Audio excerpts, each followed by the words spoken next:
This is Herman Brooks. Herman is just like the rest of us. Every day he has to make all kinds of decisions. Like what to wear, whom to date, and when to panic. Now, these decisions should be easy, but if you take a look inside Herman's head, you'll see why he sometimes has trouble making up his mind. I'm Herman's intellect. Without me, he couldn't hold his job, pay his rent, or tie his shoes. I'm Herman's sensitivity. Without me, he wouldn't feel tenderness, honesty, or love. The good things in life. I'm Herman's anxiety, and I keep him out of trouble. And believe me, there's trouble everywhere. I'm Herman's lust. Without me, he'd miss out on all the good stuff. You know, fun, food, babes. Sometimes they agree. Usually they don't. But this struggle is going on inside all of us. And it's all going on inside Herman's head. Replace Herman with an 11-year-old girl, and you've got Inside Out, which is the subject of Calen-deliria number 3. I'm Adam Kadri. With me is Ellie Darling. Hey, you. So, the idea behind Calen-deliria is that as I work my way through my calendar lists, I will sometimes hit a book or a movie or something that happens to be a favorite of someone I know. And I'm always interested to find out what takes something from this is good to this really speaks to me. So since you had shown me that top 10 list you made, and Inside Out was the only movie on it from after 2004, it seemed like a good one to bring you in for. But another reason that I wanted to talk to you is that this is a movie about a child, and you are my go-to person where childhood is concerned. I had to take a few classes about adolescence when I was getting a credential to teach high school, but my understanding is that you've studied childhood quite intensively in preparing for your career as a preschool teacher. So why don't we start with a few words about how you got into that line of work? I started teaching when I was in college. I got a work-study job as an assistant teacher at a preschool that was actually on my college campus, and I loved it. I didn't really know what I wanted to do after I graduated, and I'm really glad that I chose that job out of the work-study catalog on a whim because it sounded fun, because it gave me an idea of what I could do for a career. So I have been teaching since then. I have taught at a lot of different schools in a few different states, but I'm currently a pre-K teacher. I work mostly with 4-year-olds. And I would say that the thing that I think is most important about my job is that basically I keep children from growing up to be evil. This is because most of the way your brain is wired happens during early childhood. Everything from emotional regulation to responses to trauma to how you interact with others socially, all of this comes down to what your early childhood was like. And even if you had a particularly traumatic early childhood, as long as there is at least one positive relationship that you have as a child with an adult, a lot of lasting damage can be prevented. I remember once in a professional development class that I was taking with an early childhood educator, she had said she had gotten into teaching because she wanted to help people. She wanted to make a difference in children's lives. This is the same thing that every new teacher says. She started out teaching high school English, I think. And when she began teaching, she realized, wait a minute, I am way too late to help these children. Everything about them has basically already been set in stone. I've got to get to them younger. So she switched to teaching middle school, and she found the same issue. She felt like she was still too late to help make a difference. So she started teaching second grade, and she still felt like she was too late. So she went even younger. And when she got to the preschool level, like age 3.5 to 5 years old, she thought, okay, now I'm making a difference. The kids' brains are malleable enough that what I'm doing is actually helping. And while I did not start off teaching high school first, I think I arrived at the same conclusion. And I like working with 4-year-olds in particular because they're so funny. They are sentient enough that you can have a relatively normal conversation with them. A lot of new teachers will start off and they'll be so surprised that each student is a real person with a personality. And I like that. It's an improvement over talking to a 2-year-old who is still basically an infant, just one that can walk and scream a little louder. But the thing about 4-year-olds that makes them even more fun than 5 or 6-year-olds is that they still have this wonder and this weirdness. The things that they say are often extremely bizarre. There's a popular Twitter account called Preschool Gems, which is just a collection of quotes from preschool kids. And that Twitter account is pretty much what it is like. When I first started out teaching, I was writing down the things that kids were saying on sticky notes pretty much every day. And now I have to consciously try pretty hard to remember some of the funny things they say because it's just hilarious all day long. So I like them because they are weird, but you can also have a conversation with them without them just looking at you the way a baby would. So do you have some examples of preschool gems from your own classes? My New Year's resolution is to live inside the sun. is one. Oh yeah, there was a little girl who got into one of those I love you more than, whatever spells. So she was saying stuff like, I love you more than how much it hurts when a werewolf bites you. Oh, this one was funny. Okay, there was a time that we were going on a field trip to the ferry building at Embarcadero. And all morning, my students were extremely hyperactive, and I couldn't figure out why, because it seemed like kind of a standard field trip. And it was kind of stressful, actually, that they were so amped up. And I finally realized why when I heard one of my students, scream whisper to another from across the train, "We're going to see real fairies!" And I was like, wait a minute, you think we're on our way to see fairies, with wings? And the child nodded yes. So I ended up telling the kids that all of the workers at the ferry building were just hiding their wings under their clothes. Well, the ferry building does appear in Inside Out. Oh, yeah. So I'm going to take that as a segue to get to the movie. So, Inside Out is about a girl named Riley, a pretty generic 11-year-old, who moves from Minnesota to San Francisco and has a hard time adjusting. Not unusually so, but enough to disrupt her internal status quo, which is represented by 5 little creatures living in her head. There's Joy, and there's a consensus among the gang that their goal is to have Joy in charge as much as possible. You've also got Fear, Disgust, and Anger, and their role is to protect Riley in different ways.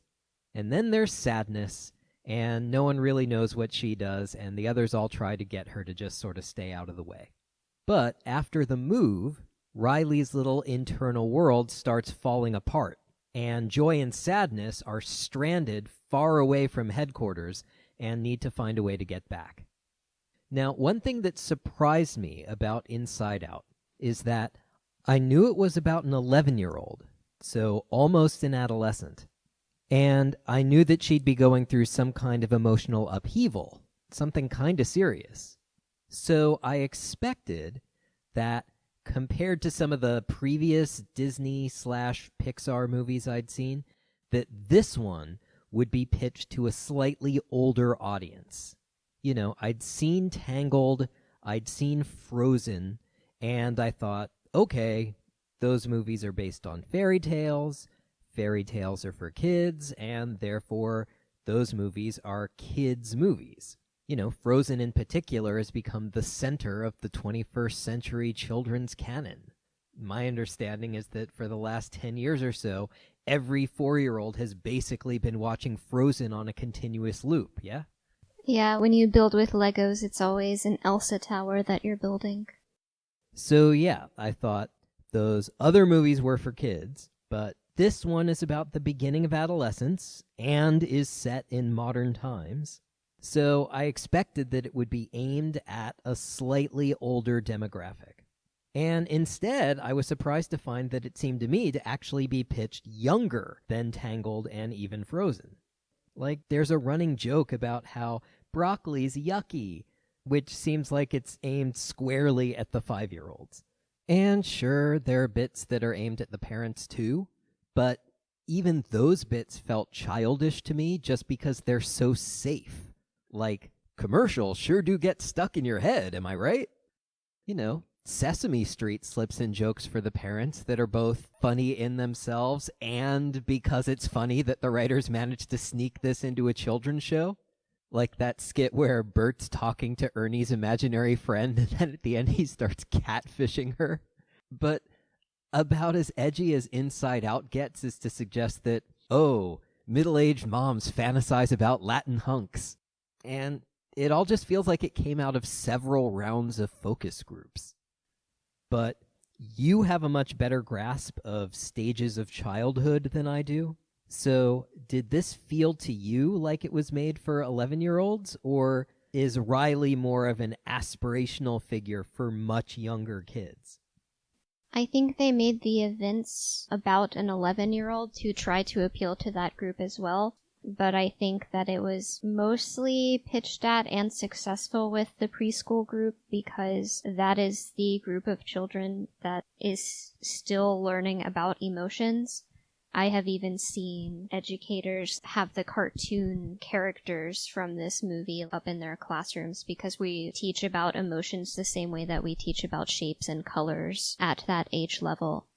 A lot of what I do is help children regulate their emotions, and part of that is helping them understand that the feelings are always okay, but the behavior that results from having those feelings is not always okay, and helping them figure out appropriate ways to express their feelings. And one of the things that's interesting about the movie is that we see that the emotions aren't actually in charge of Riley's actions. Her executive functioning is completely separate from what they have power over. They only control her expression. But when it comes to her actions, they're just observers watching in horror a lot of times. So with preschoolers, a lot of it is when they're really young, like 3 years old, and they get upset, they might not even know what exactly it is that they're feeling. So you have to apply scaffolding to that situation. You know, you might see a kid who's freaking out and go over and say, like, it seems to me like you are feeling frustrated because your friend took the toy that you were playing with. And it's important that you provide the words for what they're feeling because they don't know what those words are yet. And then later on, you know, they might know that they feel frustrated, but they might not yet have mastered appropriate ways of dealing with frustration. So they might like smack their friend. So then your job would be like, okay, you know, how did you feel when that happened? And the kid might be able to say, I felt frustrated, but you have to help them figure out what are things that they can do when they're having negative emotions, because it's not acceptable to hit people. You have to help them understand that, yes, it's acceptable and okay to feel upset, but there are some actions that are not acceptable. And in order, actually, to develop appropriate responses, you have to be aware of what it is that you're feeling. You have to actually accept the feelings that are going on in your body before you can make an appropriate choice about what to do next.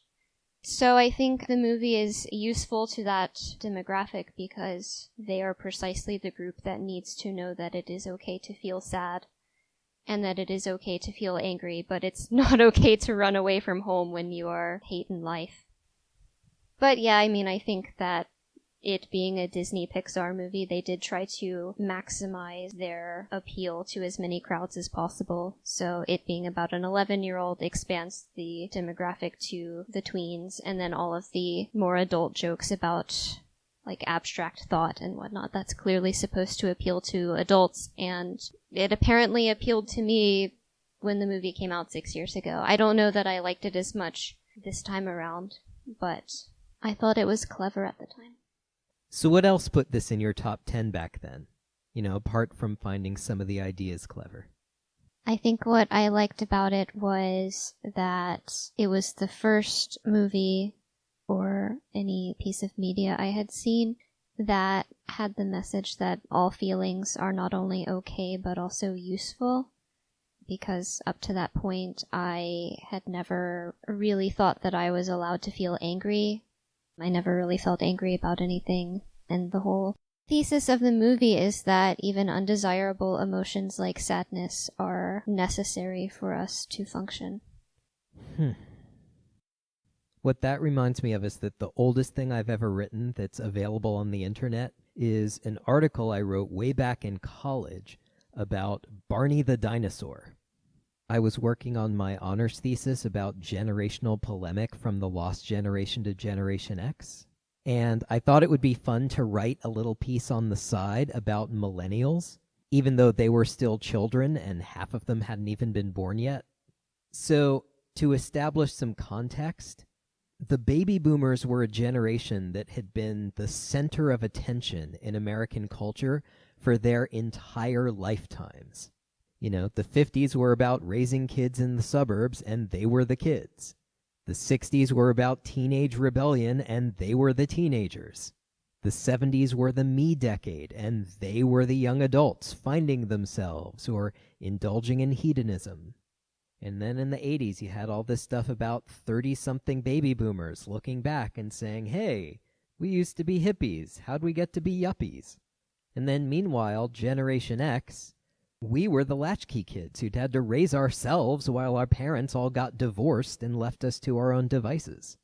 And we were constantly criticized for not living up to the boomers. You know, they tried to change the world, and we just sat around playing our Ataris and watching MTV. And when we finally made it to the 90s and got our brief moment in the spotlight, the message of the grunge bands and that first wave of Gen X writers and filmmakers that came on the scene was, yeah, we are damaged and depressed and generally fucked up. And the world is damaged and depressing and generally fucked up. And we don't think we can change it. But we are really good at standing in the corner and making fun of it. And there was a kind of solidarity in that. It resonated because millions of kids around my age realized, hey, all right, it's not just me. And so part of our generational identity was this embrace of these negative emotions. You know, instead of explaining all that, I could have just played you a Nirvana song. But anyway, so here I am in 1993, and I think, all right, let's turn on some PBS and see how the small children of today, i.e. the millennials, let's see how they're developing. So Barney comes on, and in the first episode that I saw, there was a little girl sitting alone on a swing, and she was sad. And Barney and his army of children come up, and they're like frantically trying to cheer her up with songs and marching around and let's count to 10 together. That'll be fun. You know, that sort of thing. And the idea, not explicitly stated, but just sort of taken as a given, was that being sad is a major crisis that we have to fix. So I thought that it was interesting to see that while Barney, developed by boomers, would not let this little millennial girl be sad for a while, Inside Out, developed by Gen Xers, was about a little Zoomer girl learning that being sad was not a crisis, but was a healthy and necessary thing. Now, the movie takes a fairly instrumental view of sadness. It seems to put forward the idea that sadness is good because it signals to the outside world that you need help. So I'm not quite sure what I think about that. It's interesting that all of the psychological problems that Riley was having, like all of the facets of her identity being torn down, happened because the other emotions, and particularly joy, were repressing sadness. So even if there had been nobody around to comfort Riley, I think sadness still would have been necessary because it would have allowed her to process what was happening to her a little bit sooner. So I don't think it's purely a matter of like signaling to outsiders. It is also just, you know, in order to process events that are happening to you, you have to be able to feel your emotions fully. But when I read reviews of Inside Out, The first review I went to was that of Scandy's founder, Mike D'Angelo, and he said that the great thing about the movie, which I don't actually think he was super impressed by, was that the message that sadness is good and useful and necessary was groundbreaking. And, I mean, it's not unprecedented. You know, when I was a kid, I had a very popular record called Free to Be You and Me, in which a bunch of artists, mostly from the silent generation, poets and actors and musicians, had some messages for us Gen X kids, and one of those messages was that it's all right to cry. But then Reagan got elected, and you didn't hear too much along those lines after that. Not that children's movies all turned super conservative. You know, in that review, Mike D'Angelo said that these days, they generally just repeat the message that it's okay to be different ad nauseum. And to him, Inside Out was a breath of fresh air just for having a different message. I do not agree with that review. I don't agree with the idea that most children's movies have that message. I've seen a variety of messages. One very common message is, it is good to be helpful. And second of all, I don't even agree that the message isn't, it's okay to be different. It totally is, because sadness does not fit in with the rest. Like, at the very beginning of the movie, Joy is like, here are all the other emotions, and here's what they do, and here's sadness, and we don't know what she does. She's just supposed to stay here in this circle and not touch anything. So sadness definitely is the odd one out, and when Riley experiences sadness, it makes her different from her classmates. So I wouldn't say that that is even a discrete message. I think that there's some overlap there. All right, so one question I wanted to ask is, you are a millennial, so let's get some first-hand testimony. When you were growing up, did you feel like the culture was telling you that negative emotions were to be shunned? I can't remember it coming up in TV shows that I watched. I think more of it was having to do with my upbringing. A lot of my childhood was spent with one or both of my parents berating me for no reason, and then if I started to tear up, they would yell at me for crying and say, I'm going to give you a reason to cry if you don't stop. So, you know, a lot of negative emotions were repressed. I was supposed to be happy. I'm trying to think in terms of, like, media.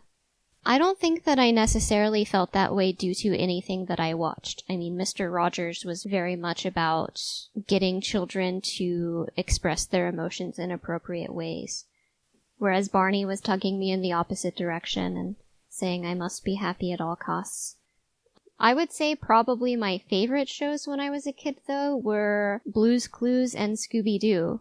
Blue's Clues, I would say the message is to be curious, and I don't know if Scooby-Doo has a moral message that it's trying to impart. Anyway, I guess I would say I don't think that the media I consumed told me that I wasn't allowed to have negative emotions. I think it was more of my own individual upbringing.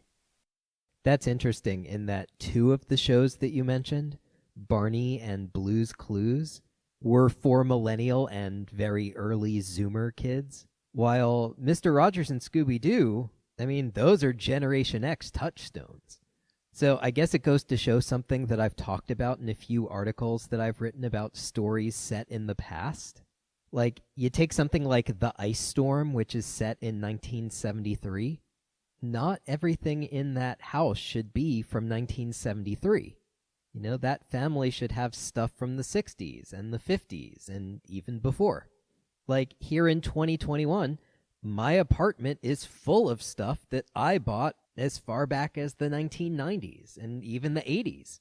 And as far as media goes, yeah, it's true. After I outgrew Sesame Street, I was watching Gilligan's Island and The Brady Bunch and a bunch of cartoons that all came out before I was born. So I guess that one of the problems with looking at all this stuff through a generational lens is that everyone imprints on a palimpsest. But anyway, I didn't just want to talk to you about Inside Out because you're a millennial who watched Barney as a kid, or because you're a preschool teacher, or because it was on your top 10 list. I try to go into these movies knowing as little as possible about them. And while I did know that Inside Out was Herman's head applied to an 11-year-old girl, I did not know, until I started watching it, that its precipitating incident was the protagonist moving to San Francisco and having a bad time. And when I saw that, I knew I'd have to have you come on and talk about it, because I knew that you had also moved to San Francisco and had had such a bad time that 2 years later, you moved right back out and actually left the state of California. And before we get into this, I want to specify, by San Francisco, I actually mean the city and county of San Francisco, not just the Bay Area more generally. It's important to specify because in 2005, I decided to move back to the Bay Area from Massachusetts. And everyone in Massachusetts would say, "Hey, I hear you're moving to San Francisco." Or, "Hey, can you teach this class in August, or will you already be in San Francisco?" And I was like, there's no way in the world that I would move to San Francisco. I am not a city person now, and I was even less of a city person back then. When I had moved to the Seattle area to be in a band, I got a place in what was then Issaquah and is now Sammamish, Washington. Not just on the other side of the lake from Seattle, but 2 lakes away. And then I moved to New York, and that was a nightmare, just a constant assault day after day. Now, that doesn't mean that I want to live in a generic suburb with the exact same shopping centers as every other suburb in the country. That sounds terrible. And it definitely doesn't mean that I want to live in a rural area full of Trumpers.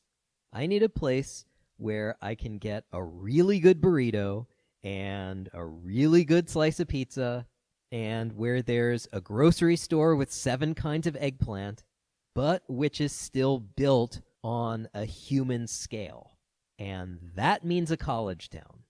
And the town where I went to college was Berkeley, so that's where I wanted to move. Not San Francisco. That'd be like moving back to New York. But you were like Riley. You did move to San Francisco. Yes. I never wanted to move to San Francisco. When I made the big move across the country, it was the East Bay that I had in mind when I thought, I'm going to live in California. I moved to San Francisco because there were no good teaching jobs in the East Bay that paid a livable amount of money. The wages were crap, especially considering the cost of living. I think it was difficult to find anything paying over $14 an hour when the housing costs were on par with, and actually more expensive than San Francisco. I mean, you cannot live in a $1,600 apartment on $14 an hour. So I found a job in San Francisco that paid more than anything I had seen when I was looking at the East Bay job listings. And at first I thought that maybe I would just find a place in the East Bay and commute, but that job was by Ocean Beach, so it was on the whole other side. I did commute for 2 weeks maybe, and it was not sustainable. I think the commute ended up being 1 hour and 45 minutes one way, so it was just not sustainable, especially when I was at work for 9 hours. I had a 1-hour lunch break, so basically, when I got home, I had to go straight to sleep so that I could wake up early enough to get on the train. So I started looking at apartments that were in San Francisco reluctantly, and I noticed that there seemed to be more housing available and at a lower cost.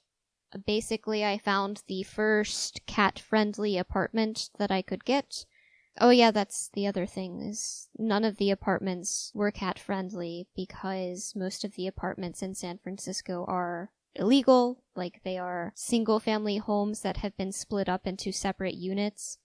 One of the things I was seeing on Craigslist were these impossible grocery lists of things that you were not allowed to do, like no overnight guests, no drinking allowed, no cooking in the apartment. Things that you cannot expect from another human being who is living a dignified and private life in their own apartment, and yet there was plenty of that because they could get away with it. And so, similarly, there were hardly any apartments available that had landlords okay with you having a cat. So I found the apartment with the landlords were retired school teachers who loved cats. So I was the perfect tenant for them, being a teacher who had a cat. One of the funny things about these crappy San Francisco apartments is that they all advertise themselves as being garden studios, and mine actually did have a garden. You had to cut through that lovely garden to get to my door, which did not have its own address. It was just the back door.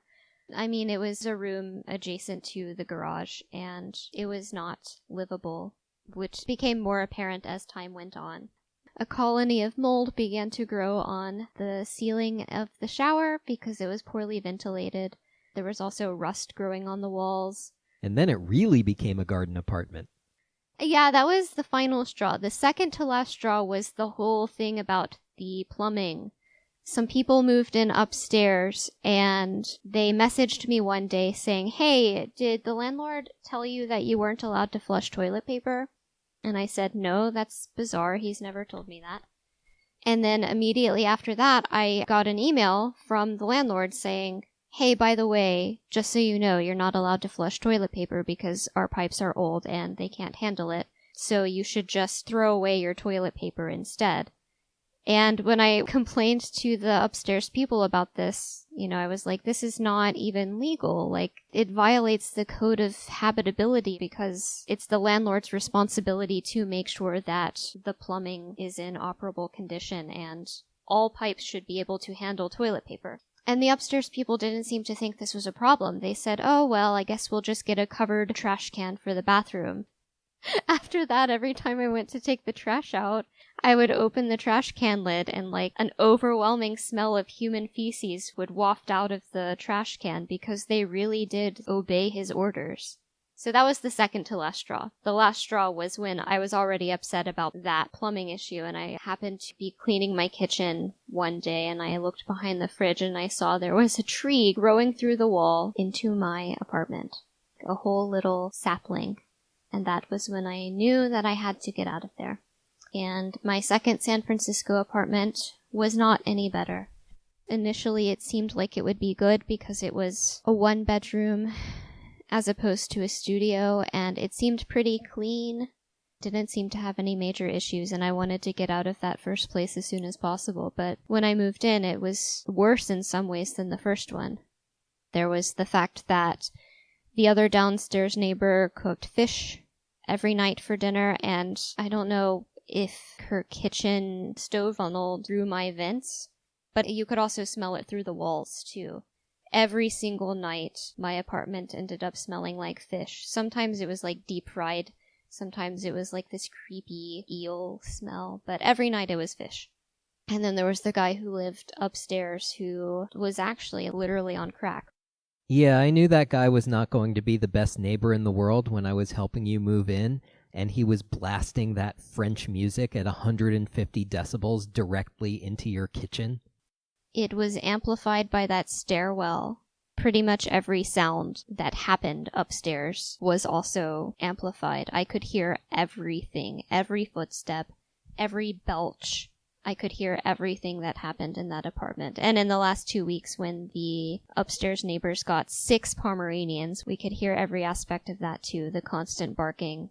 And I mean constant, literally constant. And their little toenails clicking against the floor. You could hear everything. It didn't help that that guy also had extreme anger issues and was always seeming to yell at nobody. Throwing stuff against the wall, what was especially alarming was when he would throw something against the door at the top of the stairwell. It was permanently locked, but it sounded like somebody beating against the wall in my own apartment. So it was very frightening. I basically spent all my time trying not to make any sounds so that the guy couldn't hear me because I was afraid of him. And then there was the night of the dog crap through the mail slot. One of the tenants in another unit of that house had hired somebody to clean the garage out. And everybody who lived downstairs, their mail came through the slot in the garage. And the house cleaner had done a nice job cleaning up the garage, and she brought in the trash cans and left them in the garage. And the upstairs guy who had the dog, I guess he thought that it was one of the downstairs neighbors trying to annoy him on purpose or something, even though he had a key to the garage. So when his dog crapped, he scooped it up in a bag and shoved it through the mail slot to retaliate, I guess. So I sent an email to the landlady saying that I thought this constituted harassment and that I felt unsafe living in that apartment anyway, and that I would like to break my lease early. What she ended up doing was kicking that guy out instead. But then it was a whole long, drawn-out process. He wasn't even on the lease. His friend had signed the lease, and he was just squatting there or something. So, yeah, that was bad. So to tie this back into the movie, when Riley's family moves to San Francisco, the problem is not just that San Francisco is so far away from her friends.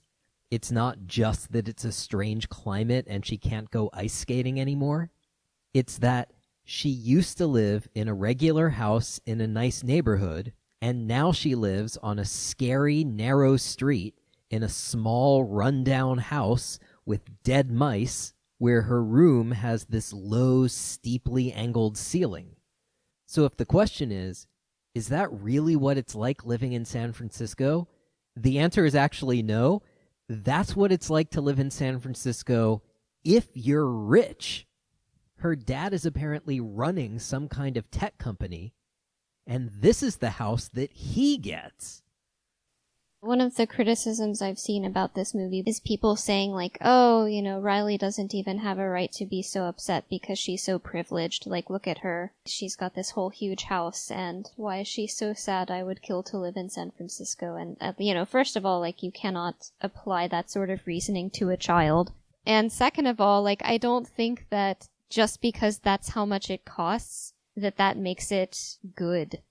It is not any more habitable just because it is worth millions of dollars. So, yeah, when I was doing private tutoring, I would go to the houses of actual millionaires. And I don't know, I would always expect when I was finding my way over to, like, find myself in a mansion, just knowing, like, the companies that these kids' parents worked for or owned in some cases. I was always anticipating a mansion, and I was always surprised every time when I would come in and it would just be a regular, slightly crappy house, that had some of the same problems that my own dwellings had, like mildew along the windowsills and too many bugs. Even if you are very, very wealthy, you don't get to live in a nice place in San Francisco. And if you're not wealthy, if you're a skilled professional with a fancy degree and a job that's important to society but which is not super lucrative, then you end up in an illegal unit with a tree growing through the wall and a crack-smoking neighbor flinging feces at you. And how much were you paying for that? Yeah, I mean, the first apartment was $1,740. I mean, that included utilities, but they were overcharging me for utilities because they could. And I was only making $20 an hour then. And by the second year, I was making $26 an hour. And that second apartment was slightly cheaper. So I was doing a little bit better financially. But that's why it took me as long as it did to get out of the city. I was just barely squeaking by. And it took me forever to save up enough money to get out of there. And I remember when we were looking at places you could move to. When I moved out here in 2005, I could cast a pretty wide net. I wound up finding a place that was cheap and pretty good in San Leandro, which is a pretty blah place to live, but I could just hop in my car and be in Berkeley 20 or 30 minutes later, so it didn't matter much. But you don't drive. Like you said earlier, you moved to San Francisco because your job was there, and your commute was nearly 2 hours. And the reason it was nearly 2 hours was that you were taking trains and buses. So when you were moving out of the city, you couldn't cast a wide net. You pretty much had to move to Portland because not only is it cheaper, but it has what a lot of people consider the best transit on the West Coast. Now, YouTube loves to feed me videos about urban design and transportation logistics and that sort of thing. And many of these take a very staunch anti-car stance. They're pro-bike, pro-transit. So as far as the U.S. is concerned, they say, yay Portland, yay San Francisco, yay New York, and boo everywhere else because you have to drive. And then super yay to places like Amsterdam because, wow, look at how it's designed for bikes and trains instead of cars. These videos say cars are terrible because cars are destroying the planet with their emissions, and cars lead to horrendous urban design where you can't really walk anywhere, and cars are expensive because even once you've paid off your car, you've got maintenance and insurance and gas. And traffic is a nightmare. And then there's parking. That's one of the things about San Francisco. I do take transit when I want to go to places like the Ferry Building because parking is impossible. And the people behind these videos would give that a big thumbs up. They want a lot more places like that where you not only can take transit but have to.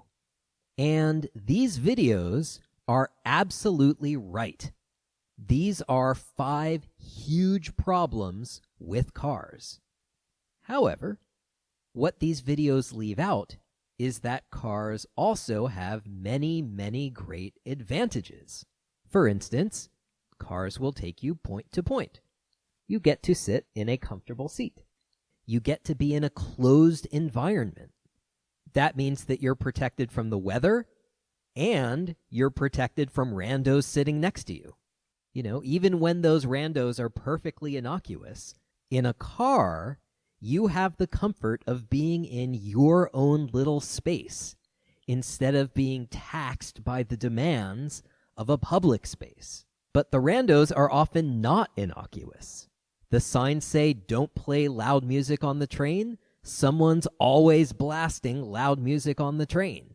The signs say, don't smoke on the train. Somebody's always smoking on the train. Or somebody's screaming on the train or getting into a fight. The most recent time I took the train, we pulled into MacArthur Station, and I happened to look across the track, and I saw a guy getting punched by a second guy who grabbed his phone and ran away. And then when it was time for the train to leave the station, it couldn't because there was a third guy blocking the doors, just to be an asshole. So a lot of the time, if I have to take transit somewhere, I just won't go at all because I don't want to deal with all that. So the videos would say, okay then, ride a bike. But again, you can't just wave away the fact that on a bike, if it's cold and rainy, you're going to end up shivering and wet. If you want to go any appreciable distance, you're going to arrive physically wiped out. So for all of the disadvantages that cars have, you can't just pretend that the disadvantages of these alternatives don't exist. And the videos generally either ignore these disadvantages or else take the attitude that if you don't like it, then you just have to suck it up. And at some point, the answer to that is, well, no. When you're trying to get people to adopt a new set of practices, martyrdom is not a good sell. If your approach to supplanting cars with transit is to either make transit a burdensome necessity or else to pitch it as a noble sacrifice, you're doing it wrong. You know, when I was living in New York and would complain about the cavalcade of woes that was any given trip on the subway, my students would say, "Yo, you gotta toughen up, Mr. Cadre." And again, no, that's no way to live. Toughen up. That apocryphal Kurt Vonnegut bit had it right. Our goal should be a world where we can be soft. I think that quote is by a guy named Ian Thomas. It was written on his blog, and he said that at some point along the way somebody saw that quote on his blog and liked it, but decided that a random blogger wasn't a fancy enough source, so they changed it to Kurt Vonnegut. But Yeah, Kurt Vonnegut never said that. There's no record of him saying that, where there is a record of that guy saying it on his blog. And I think he eventually wrote it down into a book. I have not read the book. I did not know that. I knew it wasn't actually Vonnegut, but I'd never heard who it was. But to put it another way, there's the old saw about how it's better to wear sandals than to try to make the whole world smooth. But there's a reason that our houses have carpets. To never be able to walk around barefoot would be a miserable existence. And if a car feels like a comfortable space where you can figuratively take your shoes off, and transit feels like an uncomfortable space where you have to put on your armor, that is a very difficult gap to make up. I don't like the new BART trains because they don't have much seating.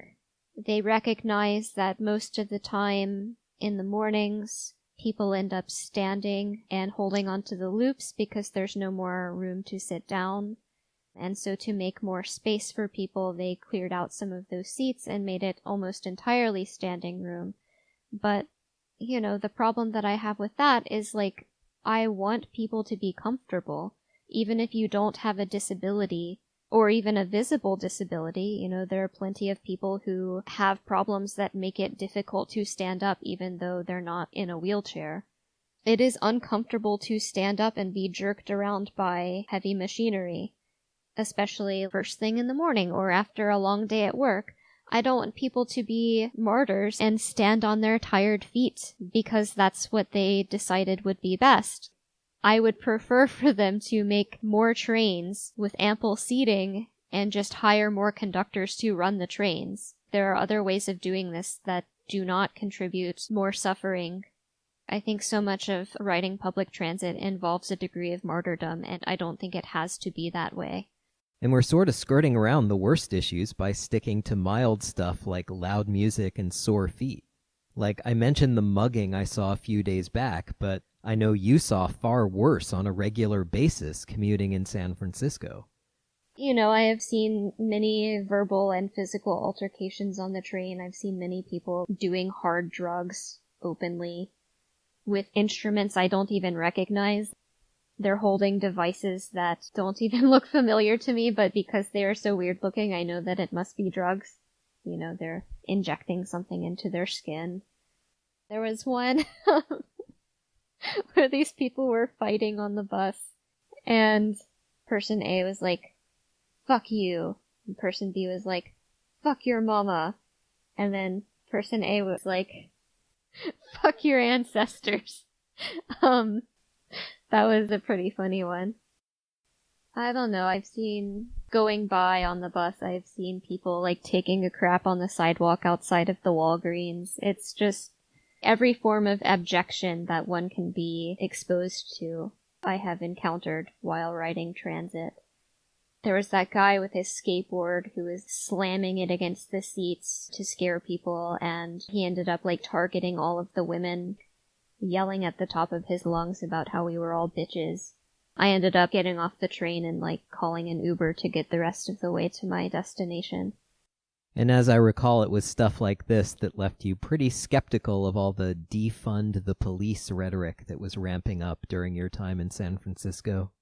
Yeah, there was the time I was on the train and two people started fighting, and I got really freaked out. A lot of people, it seemed, were either scrolling through their phones pretending nothing was wrong, or, like, the other half of them were shouting, "Stop, stop, you have to stop or we're gonna call the police." And even the train conductor got out of her seat and came into the train car to say, like, "You need to stop or I will call the police." And nobody ever called the police. The police never came. It was the threat of force which got them to stop fighting each other. The police are not necessarily useful in their own regard, but the threat of calling the police is what keeps people from beating the crap out of each other on the train. And I mean, would that have the same effect if the train conductor had gotten out and said, "You have to stop or I'm going to call community guidance counselors to give you each a talking to and then you'll reconcile, and meanwhile everybody else on this train has to sit here while we wait for them to arrive"? that would do nothing. That would not actually help solve the problem. Do you remember that article we read? The police went into an abandoned building and encountered a guy eating another guy, and to subdue the man who kept eating the man even as he was being detained. If you call whatever the substitute for the police is, like, an outreach volunteer is not going to be equipped to deal with a cannibal maniac. The only thing that got that guy to stop eating a face was having armed men drag him off of the guy whose face he was eating. I guess what I would say about this goes hand in hand with what I would say about the cars. Like, yes, cars are destroying the planet, cars do lead to really bad urban design, etc., etc., but cars being bad doesn't make the experience of riding transit good. Similarly, clearly, there are huge problems with the police in this country. When we look at the prevalence of police brutality, when we look at the ways that many police have aligned themselves with the far right, when I look at the sheer thuggery I saw them exhibiting during the WTO meeting in Seattle or the Occupy Wall Street protests in Berkeley, it does seem that great swaths of our police forces function as a violent gang that happens to operate with the sanction of political entities. Clearly, this is evil and cannot be allowed to stand. But that doesn't mean that the solution is to just get rid of the police and replace them with nothing that serves an actual policing function. You know, as we record this, the Build Back Better infrastructure packages are still working their way through Congress. They've already been seriously nerfed, as the kids say, and they may still not pass at all. But the idea is that there's one bill for physical infrastructure, like roads and bridges and stuff, and another one to be passed under the reconciliation rules for human infrastructure, like programs that could alleviate some of the problems that we've been talking about. But the thing is, the cities we've been talking about, like San Francisco and Portland and Berkeley, actually do have a lot of programs in place to try to handle these issues in a progressive way.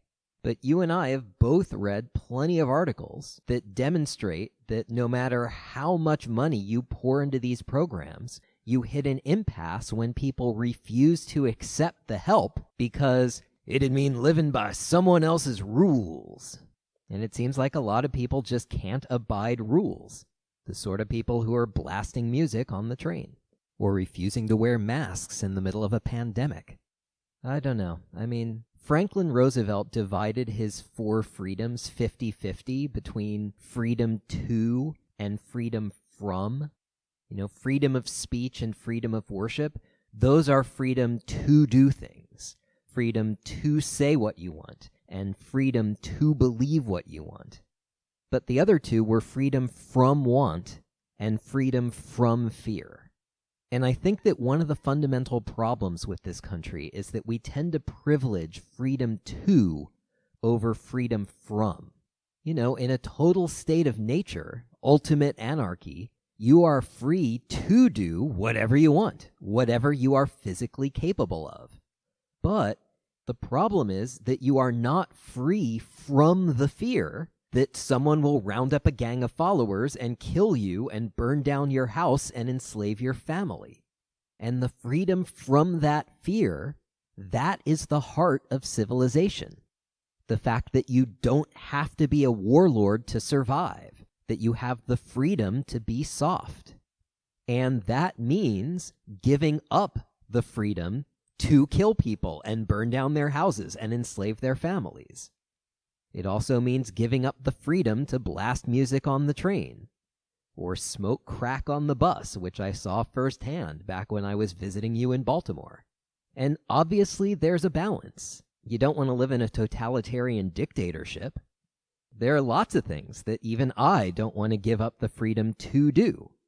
You know, I agree, the police state is a dystopia. But so is the land of do as you please. Yeah, and I mean, the thing about it is, At the end of the day, I don't want to live in a world where threat of force is what gets people to be peaceful. The same way that I don't think a person's sense of morality should derive from any religious text. I don't think that the idea of impending punishment is what stops you from being bad. I don't want to live in a world where that is the way. But I don't want to live in a world where people are physically fighting strangers on the train either. There has to be a way for people to stop being so terrible. The worst is always when there's like a creepy guy who's masturbating while riding transit, because that is sexual harassment. I don't know, does that count as sexual assault? Forcing somebody to look at that? Yeah, I don't know, but the public masturbating and then like attempted groping is by far the worst, because it is horrible to live in a world that is so hostile towards me in particular because of my biology. There's nowhere I can go where men won't stop to remind me that I'm chattel. That is absolutely the worst on the bus when I'm just trying to go about my day. Yeah, one thing I found really striking is that when I was a kid, David Letterman would always make jokes about life in New York. But the jokes were about how everyone's hostile, the Hudson's polluted, there are lots of guys selling fake watches, that kind of thing. Then, in 2015, Stephen Colbert took over Letterman's show, and one of his running New York jokes is that there are always guys masturbating in the subway cars. And it's like, one, when did this become common enough that people know what he's talking about? Has this always been common and we just didn't talk about it on TV? And two, when did we decide that our response to this should just be to chuckle and say, yeah, that's life in the big city? Yeah, and I think gender plays into that as well. Like, men don't really feel threatened by other men doing that. Like, when we visited your friend in Colorado, the problems seemed to be just as bad as in other cities. And when it became clear that we were going to have to walk through some seedier-looking stretches of sidewalk, he seemed pretty unconcerned. But, I was very concerned because a walk like that for me looks like being followed for blocks while guys yell misogynistic slurs at me. Like, it is threatening to me. It is threatening to me, and it is threatening to other women I have spoken to about using public transit in the city. Not just San Francisco, but like cities in general. I don't know, maybe women don't talk about this as openly, but it's not funny to us, and it's not a big deal, something that we have to accept if we're going to use transit. It feels like a big deal every time. And the point about whether you just have to accept this sort of thing brings me to the last thing that I want to say in this installment of Calen-deliria, which is this. Many have pointed out that a big part of the political struggle that we have in our disintegrating country is urban America versus rural America. And one of the most frequently played cards in the right-wing deck is to assert that the cities are hellholes. Trump is always harping on the idea. But even before Trump took his foray into electoral politics, I had noticed and written about how it was a constant refrain in the comment sections of newspaper websites. It's been maybe even the central article of faith on the right, that cities are apocalyptic cesspools, and it just goes to show that this is what happens when you put liberals in charge. You end up with San Francisco and Portland and New York and Chicago, and those places are disaster areas. So vote for the right wing so we can protect the rest of America from sharing that fate. And from what I've seen, the standard response on the left has been to say, what are you talking about? San Francisco and Portland and New York and Chicago? Like, these are glorious centers of culture. The cities are paradise, man. Everything's great here. You're the one living in a hellscape with nothing but a Walmart and a bunch of meth labs, Cletus. And for those of us who would like to see the country head in a more progressive direction, I don't think it does us a service to pretend that the cities are fine, because the people we're trying to win over will come to the cities and see that they're not fine and say, okay, I guess that side's wrong. And the same is true for places beyond the biggest cities. I've lived in the greater Berkeley area for over 20 years now, 16 of those years in a row. This is home now. My actual hometown of Anaheim feels pretty foreign to me these days. But it is not a great advertisement for Berkeley. When you pull off the freeway and as you're driving down the off-ramp, all you can see is just an ocean of knee-deep trash dotted with a few tents. And we can certainly debate what to do about it, and what to do about the situation on the buses and trains, and what to do about the state of the available housing. But when you're trying to stave off fascism, and the fascists are winning people over by pointing at the cities and saying, look at these major thoroughfares whose sidewalks are choked with tents and trash and piles of human waste, the answer to that can't be, oh, it's great. The answer can't be, it's fine, you just need to learn to accept it. Learn to be more tolerant and embrace living in chaos. Because that's just another spin on the martyrdom argument. And there are people who love being martyrs. You can get a few people on board and think you're making progress. But you're not going to get a majority. So making arguments dismissing the human desire for comfort and security is not a winning move. You will lose the cultural debate, and right now, the stakes are too high to lose it. I mean, it's also another form of complacency to say, oh, it's fine, there's nothing wrong. That is a cop-out. It prevents from getting at the root of the issue and from actually helping people. Pretending everything is fine does not actually stop the room from being on fire.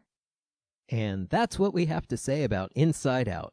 And if you're wondering, wait, didn't you stop talking about Inside Out like more than half an hour ago? Well, yeah, that's often how this works. So if you're into that sort of thing, you can browse the regular calendar articles at adamkadri.ac and tune into the next installment of Calen-deliria, though I have no idea whatsoever when that might be. In the meantime, thanks to Ellie for being on the show, and thank you for listening. Bye for now.